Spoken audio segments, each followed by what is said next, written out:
Durante décadas, el rock y la juventud fueron objeto de preocupación por parte de los servicios de inteligencia de la Argentina. Desde el surgimiento del hipismo en los años 60 hasta el rock de los años 90, la Dirección de Inteligencia de la Policía de la Provincia de Buenos Aires desplegó tácticas intrusivas y abusivas para intentar entender el supuesto peligro que representaba la cultura y los jóvenes. Sacaron fotos, ficharon, espiaron, hicieron informes de inteligencia, filmaron y fundamentalmente vigilaron a la juventud.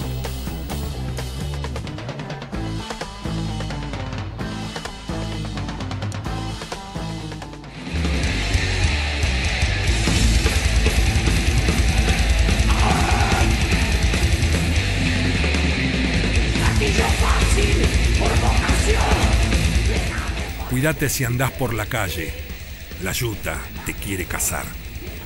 Contundente frase con que Malón expresa una realidad que, tras 40 años de democracia, lamentablemente sigue vigente. En este recorrido por los oscuros sótanos de los servicios de inteligencia, nos detendremos en el recital organizado por la Correpi en Varela, donde se ve claramente cómo actuaban los servicios de inteligencia de la DIPBA.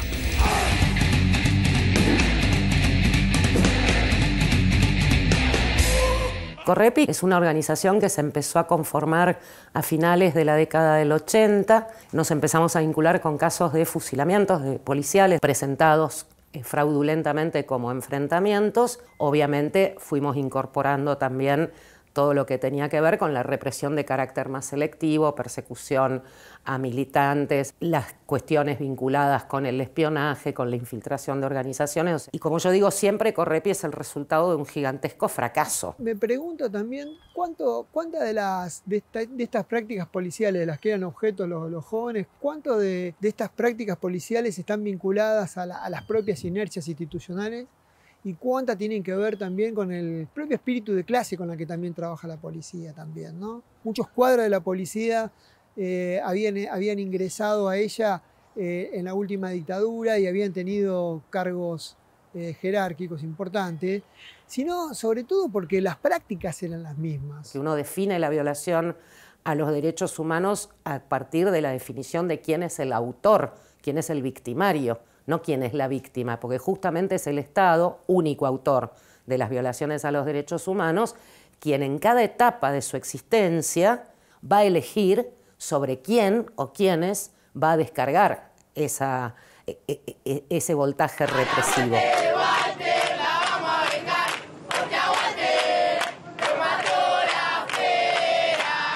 Contra el gatillo fácil, contra la represión policial. Tenía todo esto Violeta, un hombro parecía que estaba quebrado, los brazos raspados, lo que luchaba por sacarse la soga, y las piernas, estaba todo raspada las piernas, muy golpeado.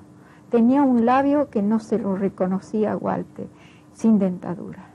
La muerte de Walter Bulacio es la que pone sobre la agenda los mecanismos represivos de la policía en democracia. Es eso lo que pone en la agenda, y no el fútbol, donde vos sabés que en la década del 80 hubo un montón de episodios de violencia en la cancha, la muerte de este chico por una bala perdida, ¿te acordás? Y en eso estábamos cuando se produjo lo que algún sociólogo podría denominar el acontecimiento, que fue abril de 1991, cuando una de las familias que se vincula es la de Walter Bulacio. A pesar de que el fútbol era el que más info daba respecto del funcionamiento de la policía, el funcionamiento desembocado en la democracia, es el rock el que lo termina poniendo en la portada de los diarios con la muerte de Walter Bulacio, que ahí, bueno, me parece que la sociedad toma noción de que todavía había dispositivos de la dictadura que en democracia nos habían desmontado. Hace 10 años ya, 10 años. Y los asesinos están sueltos, y está el cariño genuino de la abuelita y de los amigos. Por eso teníamos ganas hoy, sin más palabras, dedicarle este tema a Walter.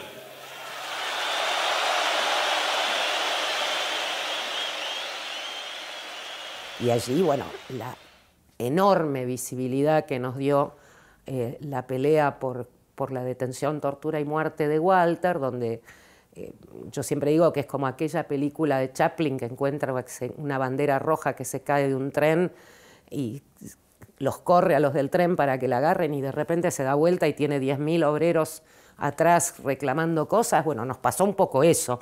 A la policía en general, al federal o a la bonaerense en particular, vos ves que hay una especie de bronca por un lado porque, bueno, ponen sobre el tapete conductas que ellos creían que las podían disimular. Entonces, claro, empiezan a investigar porque les da curiosidad cómo este grupo y la gente que va a ver este grupo logra de repente darle visibilidad a algo que de repente organismos de derechos humanos no lograban con sus denuncias. De repente nos dimos vuelta y teníamos 10.000 pibes y pibas secundarios o universitarios marchando de Congreso a Plaza de Mayo por Walter.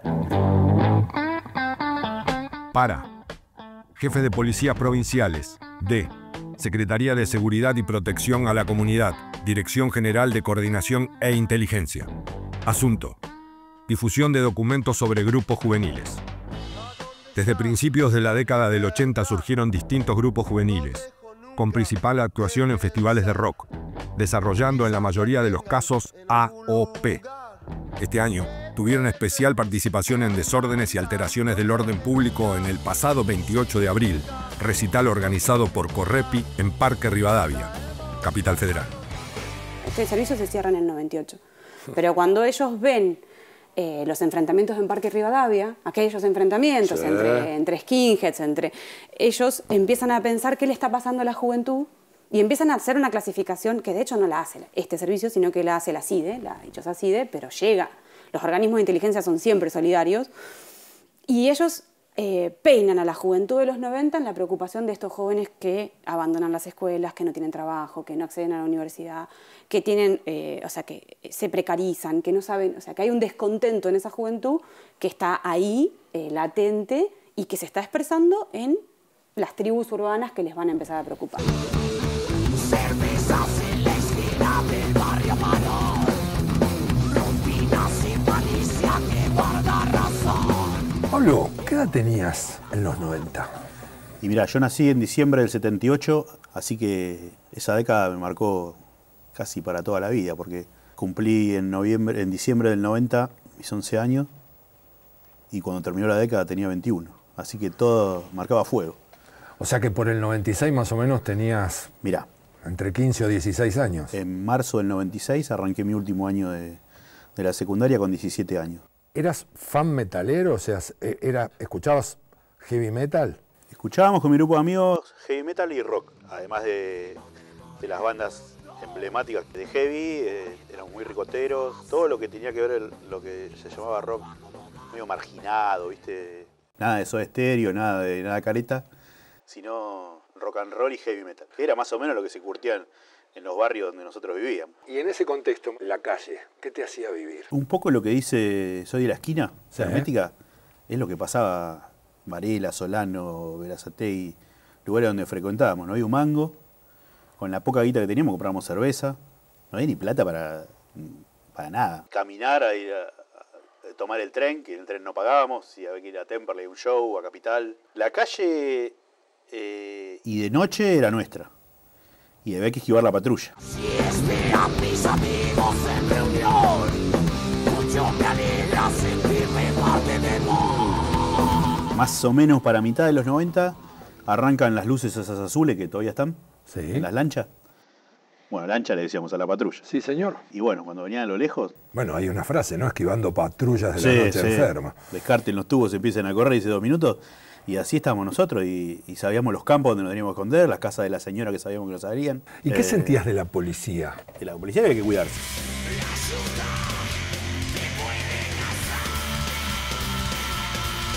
En ese juego entre tribus urbanas, me parece que está buenísimo pensarnos en el contexto, ¿no? Porque estas organizaciones no laburan con el contexto. O sea, laburan pura y exclusivamente ante el hecho de lo que ellos consideran peligroso, encomillemos lo de peligroso. Y eso me parece también que es tremendamente perverso, porque no hacerse cargo y jugar con... No.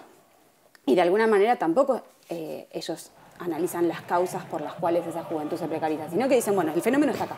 Tenemos esta juventud, tiene esta conflictividad, está teniendo estos estallidos y a su vez está vinculándose a los movimientos de derechos humanos, a las reivindicaciones por los casos de violencia institucional, a las denuncias de gatillo fácil. Entonces, también es una juventud que puede radicalizarse hacia demandas que perjudican a la fuerza policial. O sea, también ahí es un actor que se cuida a sí mismo. Hay una frase que a mí me gusta siempre repetir, es que eso no es una frase mía, era una frase de Balzac que utilizaba para pensar a la policía de Fouché, que decía: los gobiernos pasan, la policía permanece, ¿no? Es decir, cambian los funcionarios y la policía es siempre la misma maldita policía. Es decir, lo que queda son esos marcos que estructuran las policías también, ¿no? Los repertorios de acción es lo que subsiste y que encuadra las prácticas de los futuros policías también, ¿no?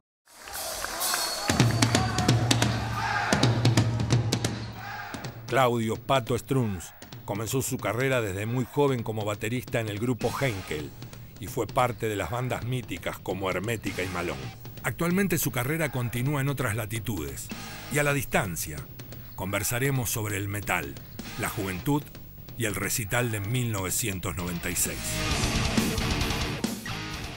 Final de 80, principio de 90, el heavy metal, ya 7, 8 añitos de democracia, bien, y vos insertado como un joven en un movimiento que no paró de crecer.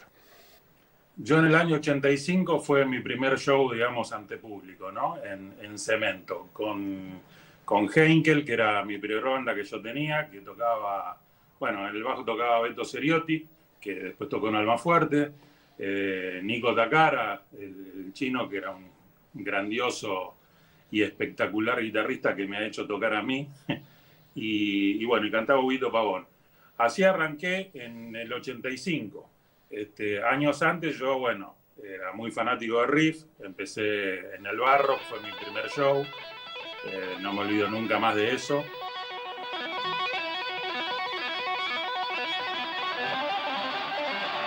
Esa fue la vez que a mí me revolucionó la cabeza, porque yo venía escuchando Riff y cuando fui a ver a Papo en concierto, que no se sabía qué carajo iba a ser el loco, sale con esta banda que yo no podía creerlo. Y ahí me llegó la sorpresa de Juan Espósito, ¿no? Que me voló la tapa de los sesos con doble bombo.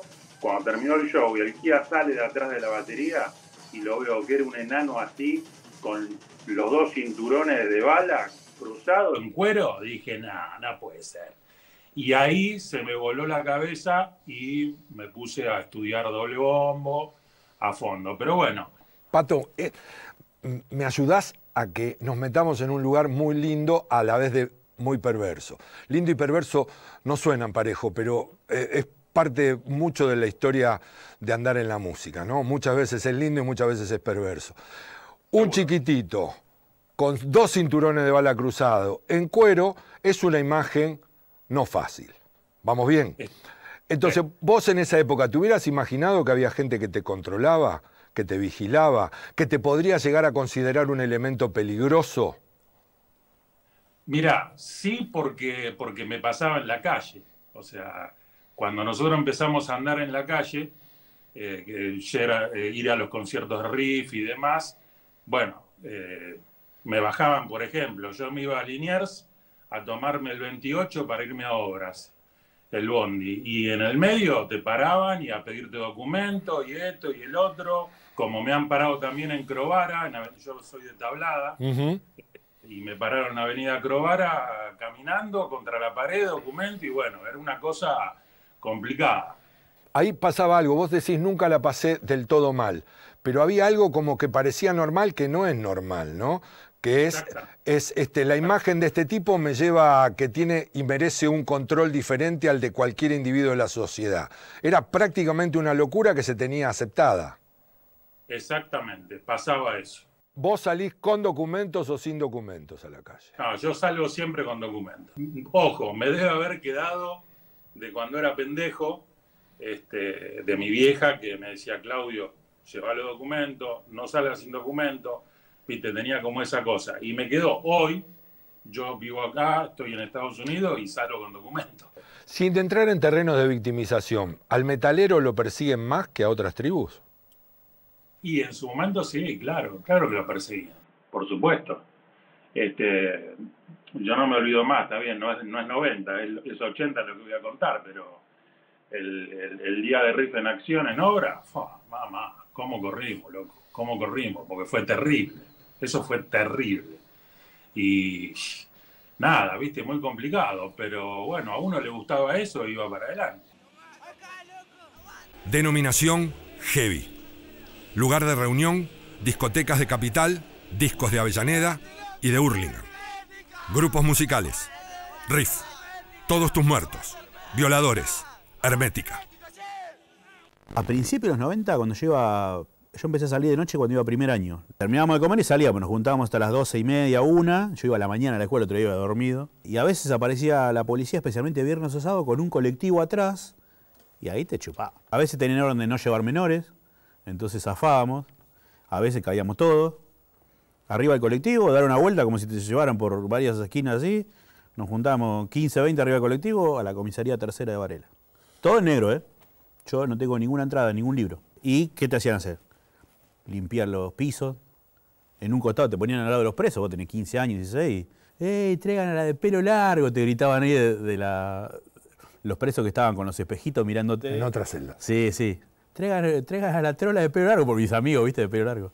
Y más o menos te tenían 2 o 3 horas en la comisaría, te hacían hacer algo, acomodar una silla. Una vuelta viene uno y nos dice, bueno, pendejos, ¿se quieren ir? Sí. Bueno, limpien este patio y se van. Y nosotros agarramos las cosas, empezamos a barrerlo, ¿viste? Y viene un amigo mío con un balde de agua. ¡Pra! ¿Qué hace? Y viene el subcomisario y dice, ¿qué hiciste, pendejo? Ahora baldense todo. Querían que barramos nada más, tuvimos que limpiar todo así. Y nos largaron. Caminamos 6 cuadras. Sí. Otra vez el colectivo, la patrulla. Y adentro otra vez. Y le decimos, venimos de la comisaría. Modulan. Che, tengo 4 de acá. Sí, sí. Dice, déjalo ir esos pendejos de mierda que ya estuvieron acá limpiando todo. Así que se vivía más o menos así. Su vestimenta es la tradicional campera de cuero color negra con tachas en la espalda y mangas. Pantalones negros, botas y siempre con cinturones de Villa Grande, que son usadas para pelear. Se mueven en grupos reducidos e incluso en forma individual. Para todos los que curtíamos metal, pasó un suceso importante que era la separación de Hermética, que nosotros no... ¿Cómo se va a separar Hermética? Que era la banda emblemática del heavy metal argentino. Bien. Y entonces, pica en punta Malón con la popularidad. Y Malón cae gratis a Varela un año después de la separación de Hermética. Festival de la Correpi, yo fui a miles festivales de la Correpi porque eran gratis. Marzo de 1995. Un policía había fusilado a un pibe de Varela, Fernando Gómez, que era un chico muy conocido, su familia tenía muchos vínculos solidarios en el barrio y se había generado una movida muy importante. Entonces, entre muchas actividades que se hicieron, se organizó ese festival en el playón que está al lado de la estación de tren de Varela, que era un lugar enorme. Yo me acuerdo que cuando lo fui a ver el lugar, me pareció que era un exceso, que nos iba a sobrar espacio. Me acuerdo que fue un día antes que empiecen las clases, domingo, a la tarde, noche, en el Festival de Varela. Lo que sí me acuerdo puntual, que no había ningún policía, vestido de policía, ningún patrullero, nada. Y fácil, había como, no sé, 8.000, 10.000 personas, una bestialidad de gente para esos shows. Hacer una cosa impresionante, era un mar de gente. Y se sumaron muchísimas bandas, cerraba Malón, ni más ni menos. Y sí también me acuerdo que los festivales de la Correpi eran entre banda y banda, mucha consigna.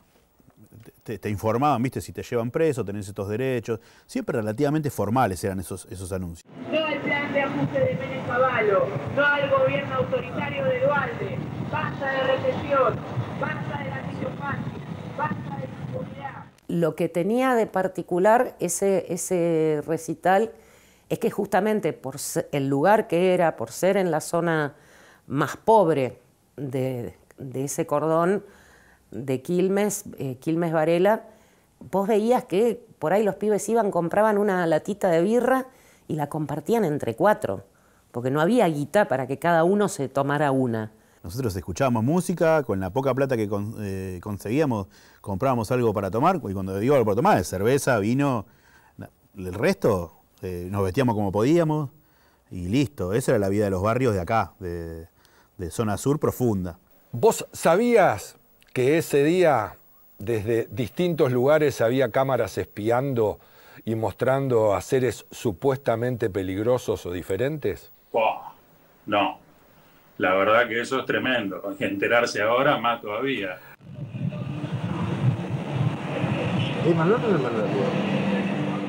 En ese show me acuerdo puntualmente, que después lo comentamos con nuestros amigos días posteriores, de los parlantes del show. A ver, vamos todos con esta. Dualde, Dualde, compadre, la concha de tu madre. Desde los parlantes, toda la gente cantando contra el gobernador, viste, los músicos también, todos con consignas. Se ve que había algo que se estaba sabiendo, pero nosotros no... Había un contexto también, Dualde había prohibido hasta las 3 de la mañana la salida nocturna, había todo un entorno que jugaba. Me acuerdo que entramos con una combi y cuando nos quisieron meter atrás del escenario, cuando la gente vio que estábamos ahí, agarraban la chata y la movían de acá para allá y tuvimos que salir y nos fuimos a la casa de un amigo que vivía ahí a unas cuadras hasta que nos dijeron, bueno, listo, está para tocar. Y ahí llegamos, pusimos la combi atrás del escenario, subimos directamente, 1, 2, 3, 4 y salimos. Terminó el show, nos metimos en la camioneta y salimos. Ahora, la gente era impresionante, la cantidad de gente que había. Tocó Gatillo Fácil, tocó Malón, tocó Chiquero.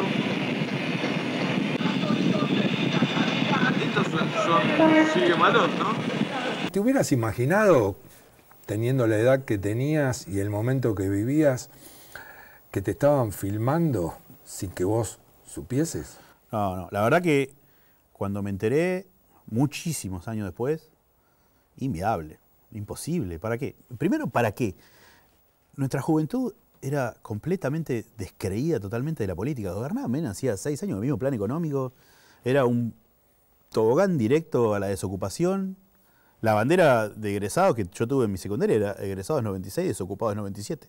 Y también hubo un episodio que no me voy a olvidar jamás que ocurrió en ese recital, que es que, para sorpresa nuestra, había un camarógrafo con todo su equipo súper sofisticado filmando y haciendo entrevistas y que se presentaba como del Canal 4 Utopía, que era uno de los primeros canales alternativos que existía en la Argentina.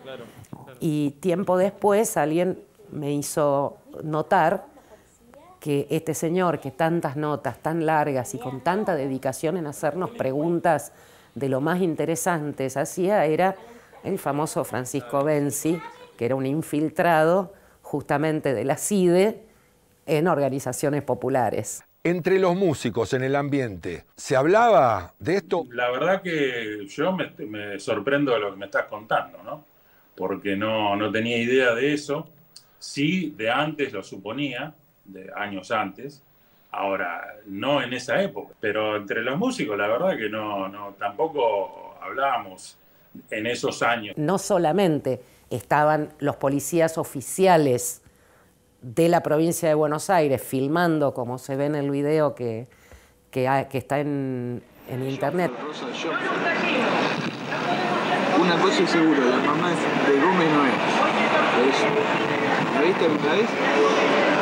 Sí, parece una araucana.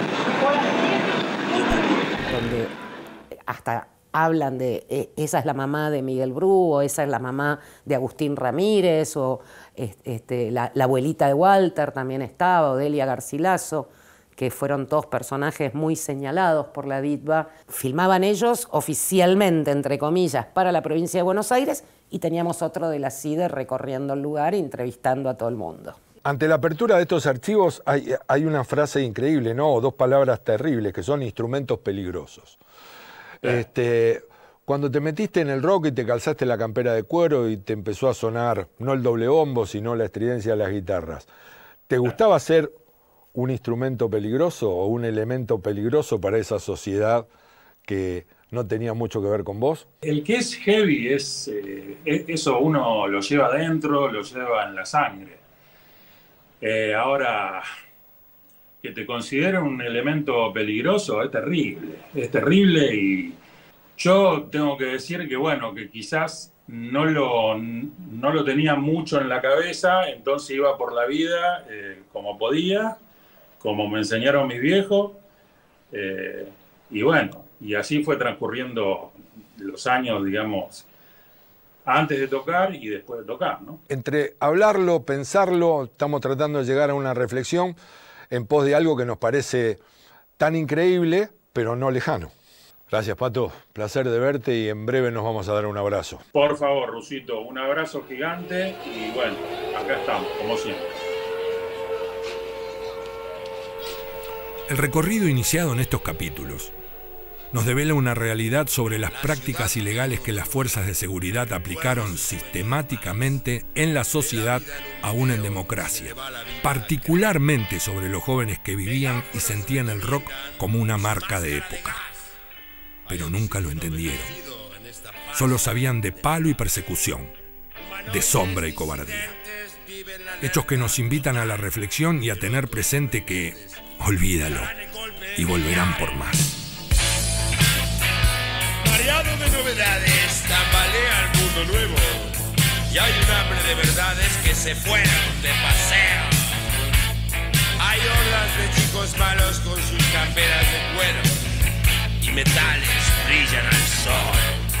Provocan el mundo nuevo.